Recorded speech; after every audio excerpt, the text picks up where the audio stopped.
Oke, pertimbangan dalam membuat conveyor arrangement ya. Yang pertama kita harus tahu toponya dulu.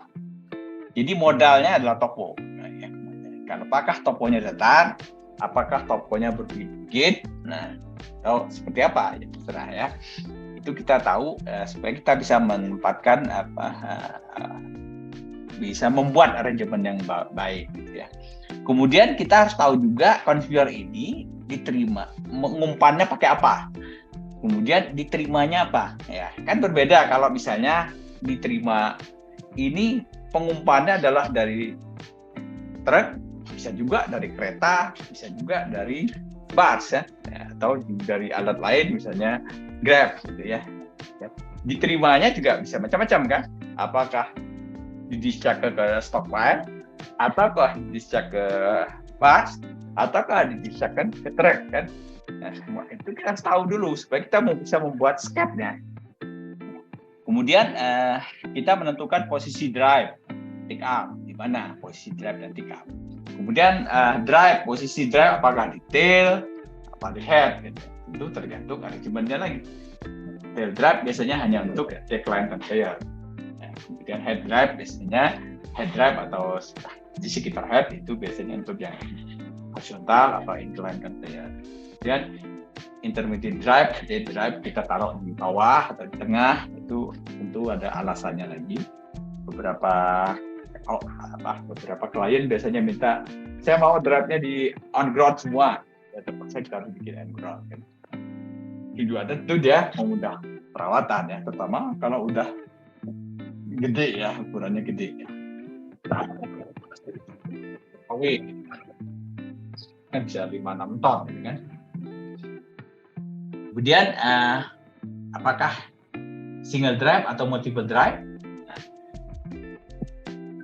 tentu kalau secara cost single drive tentu lebih murah ya, lebih murah karena 315 kW misalnya tentu akan lebih murah dibandingkan 2 kali 160 misalnya kan, ya jelas lebih mahal kan 2 kali itu kan.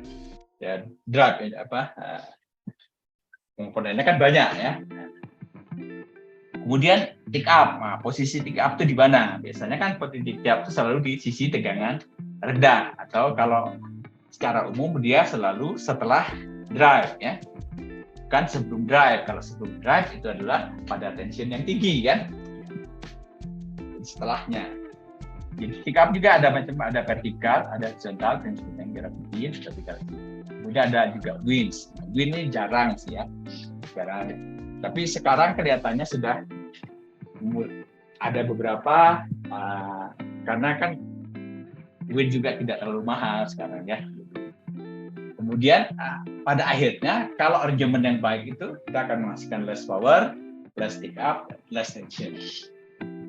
Jadi kalau penempatannya benar semua, sekali lagi kondisi ini tentu terbatas ya, karena kadang-kala kita sebenarnya membuat arrangement itu tergantung kondisi ya. Kalau kondisinya seperti sudah seperti itu ya apa berbuat ya. Itu adalah pertimbangan kita dalam membuat conveyor arrangement atau conveyor sketch ya, yang dimana ini digunakan untuk menghitung helix. Tanpa kita membuat arrangement, kita tidak bisa memasukkan data-data ke dalam helix software.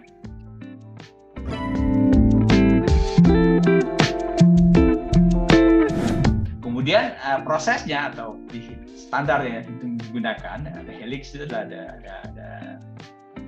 ISO, kemudian ada SEMA, kemudian ada psikoelastisitas.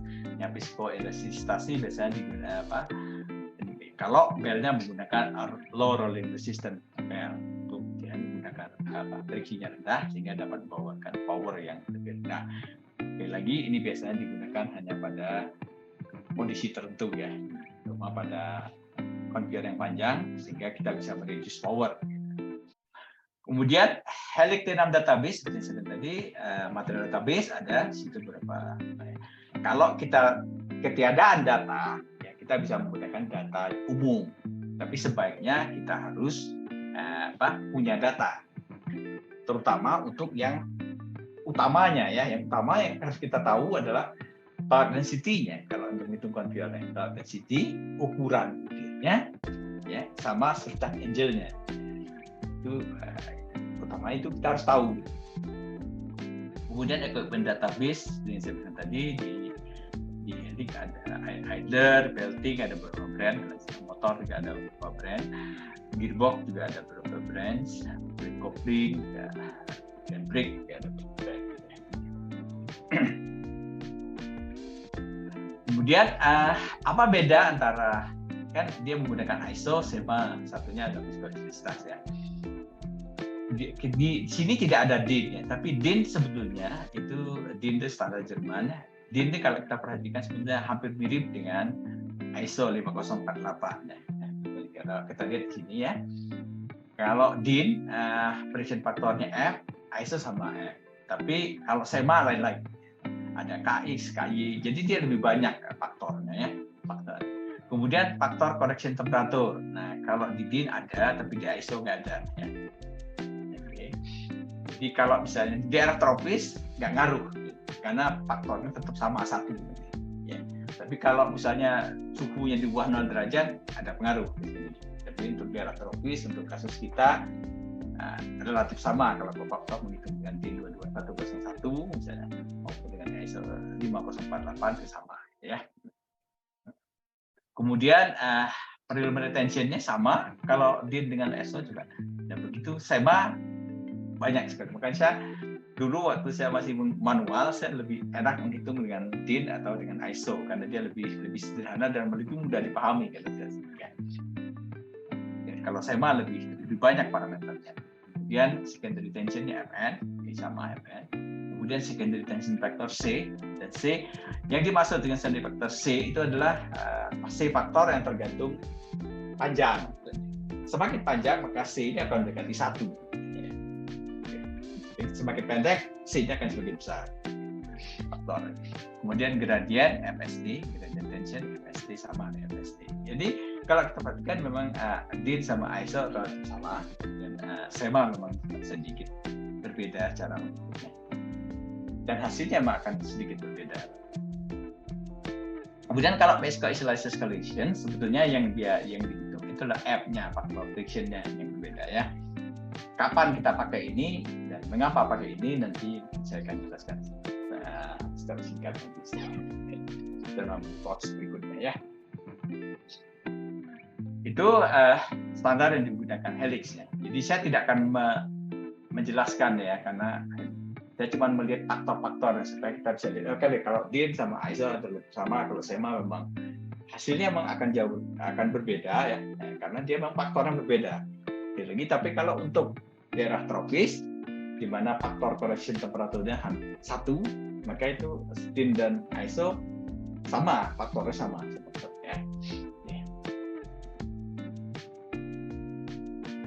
Kemudian basic konsep sebenarnya conveyor itu adalah, sebenarnya ini adalah kalau kita semua mungkin pernah ikut fisika dasar ya, jadi friksi ya. Dimana kalau ada benda, ada friksi, ada belok misalnya, maka kita tarik, maka tarikannya adalah ya sama lah ya, gampang, faktor friksi dikali berat aja kan ya. Nah, kalau dalam kasus conveyor beratnya apa? Berat idler dan berat material kan. Berat idlernya tentu berat idler benda yang berputar ya, carry dan return ya, kan berputar ya. Kalau nggak berputar shaftnya nggak hitung kan ya. Karena dia yang berat itu adalah yang buat friksi, itu adalah yang berputarnya saja gitu. Dan berat material yang nempel di belt kan.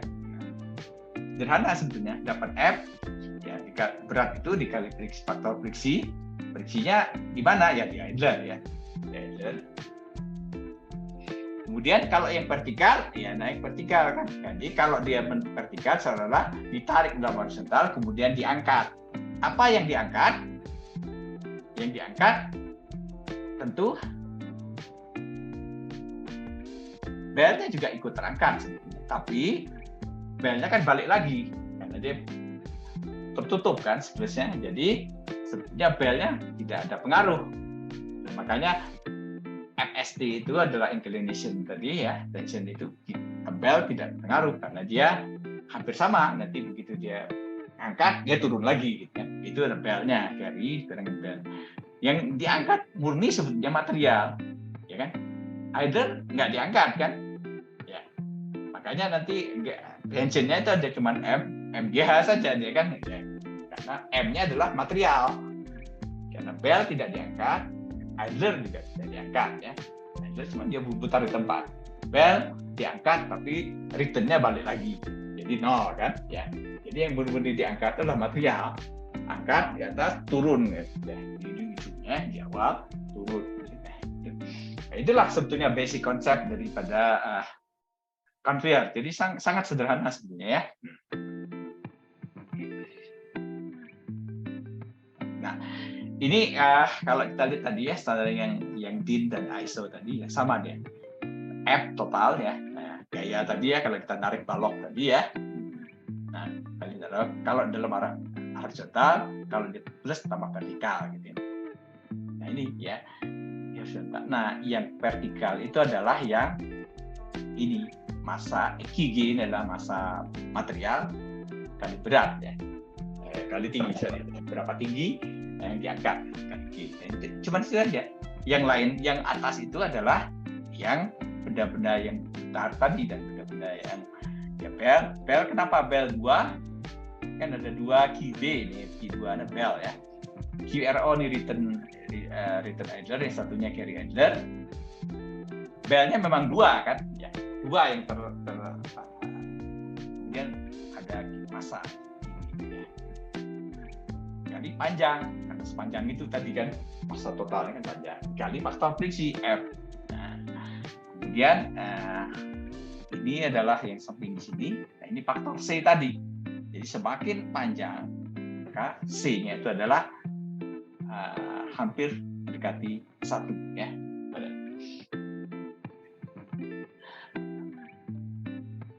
Itu adalah jadi simpelnya rumusnya seperti ini. Ya, simpel jadi ya. Nah, ini adalah force tension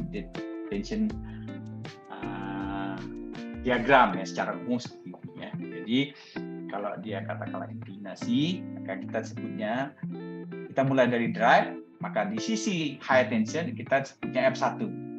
Dan di sisi low tension disebutnya F2. Ya. Kemudian ada pemberat. Ya. Dan kemudian detail puli, ya, ini yang simpelnya ya, jadi saya komprehensifkan ya. Disebut F3, di bagian bawahnya, di bagian atas F4. Nah, tension diagramnya seperti ini biasanya kalau dia incline begini kan F4 misalnya X, maka di sini harus ditambah tadi ya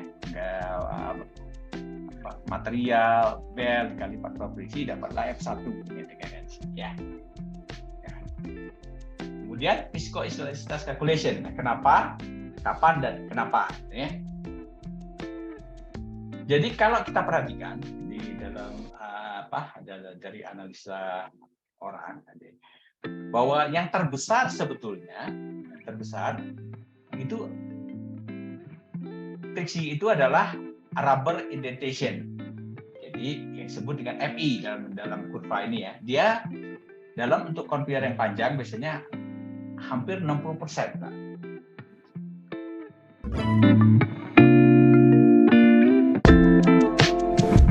Kemudian discharge territory. Nah, memang untuk discharge territory ini hitungannya terpisah, nah, ya. Kita bisa nanti kita dapatkan data-data ini yang kita bisa convertkan, kita bisa simpan dalam bentuk Excel, nanti kita bisa convertkan ke juru gambar kita supaya dia bisa membuat trajektorinya itu di gambar transfer sheet kita, sehingga kita bisa membuat transfer tidak dengan benar.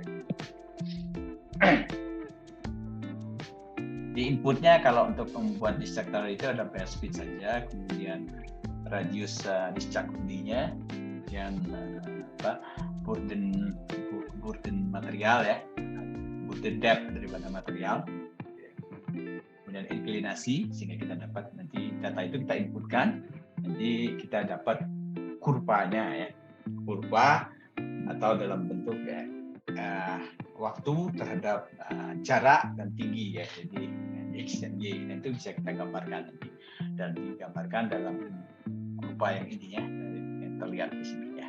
Oke. Itu untuk discharge trajectory-nya. Nah, ini misalnya tujuannya tadi ya trajectory, kalau dia adalah naturalnya seperti ini ya, dari bottom, center, top seperti ini, itu tanpa kita melakukan intervensi. Tapi biasanya kalau kita normal untuk high speed ya, kalau kita tanpa melakukan intervensi, maka lebar shoot-nya ya lebar sekali ya, dibandingkan dengan sini. Nah, kalau kita melakukan intervensi dengan menggunakan deflektor, maka dia cukup ya, coba saya lihat di sini ya, di helix ya.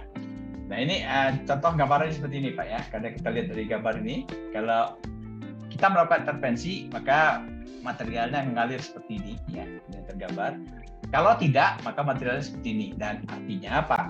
Artinya shoot-nya kita harus mengeluh. Berarti shoot-nya ini, dinding shoot ini kan begini kan? Ya, dan ini tidak bisa di sini mungkin, karena kalau Bapak paksakan begini ya terlalu rendah kan? Ya, jadi bisa jadi begini kan? Ya, atau begini ya. Nah, itu ya, jadi shoot-nya kan menjadi besar sekali. Makanya kita melakukan intervensi.